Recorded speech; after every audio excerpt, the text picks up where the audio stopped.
Good morning. This is Richard Kapsch in Chicago with some comments on the markets. Today is Wednesday, September 8th. The stock market is down across the board. The S&P or the Dow is down about 142 right now. The S&P is down 6, and the Nasdaq's down about 130. Currencies, the dollar is higher against all the major currencies.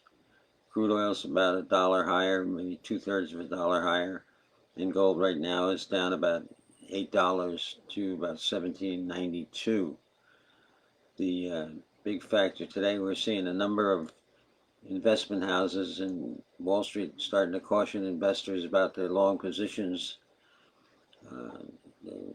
Basically, there's concern about them talking about outside risks going forward into through October to long positions. Some of the reasons they're citing, the Delta variant continues to delay the return to normal for the economy. So there's concerns about the Delta variant.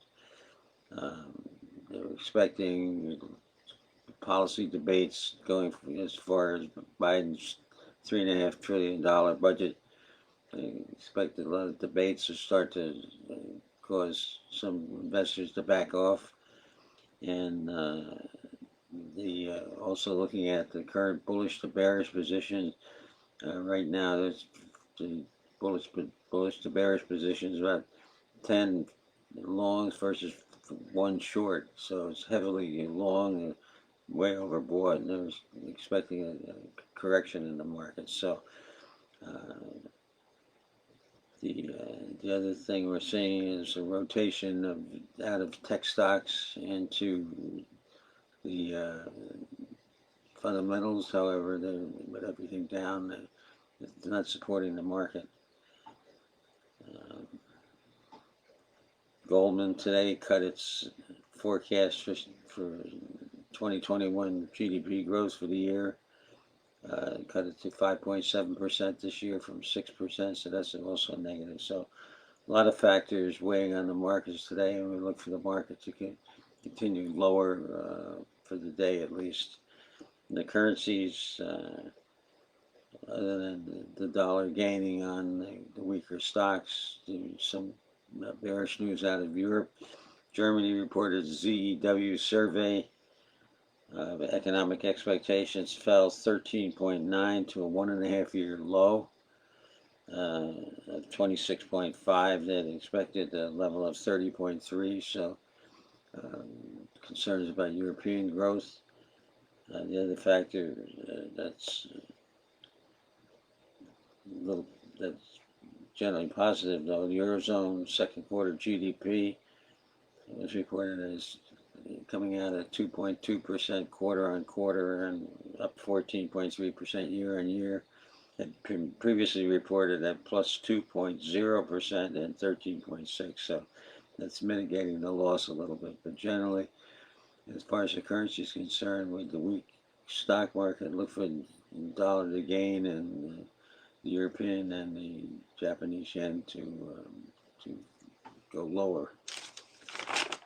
The crude oil markets, crude oil went up, looks like it went up and tested 70, could not get through it. It's now weakening a little bit, but it continues to be in a general downtrend, uptrend, I'm sorry. Positive direction for markets. Report Monday that Saudi Arabia cut its crude prices for Asian buyers in an attempt to gain market share, so that's kind of weighing on the market a little bit. But look for crude to remain in the trading range, possibly go higher.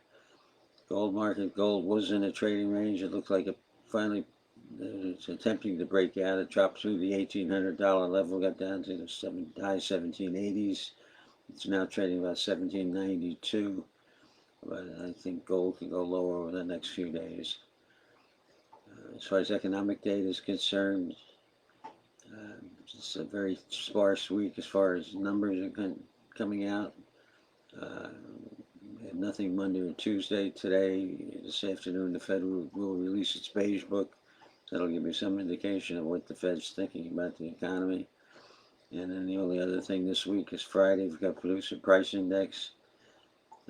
Expecting that to come in at 0.6% for August, compared to 1.0% growth in producer prices in July, but it's still a little bit high side,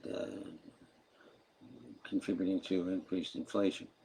So basically, it looks like this is going to be a thin week. Look for stocks to remain under some pressure and the dollar to go higher.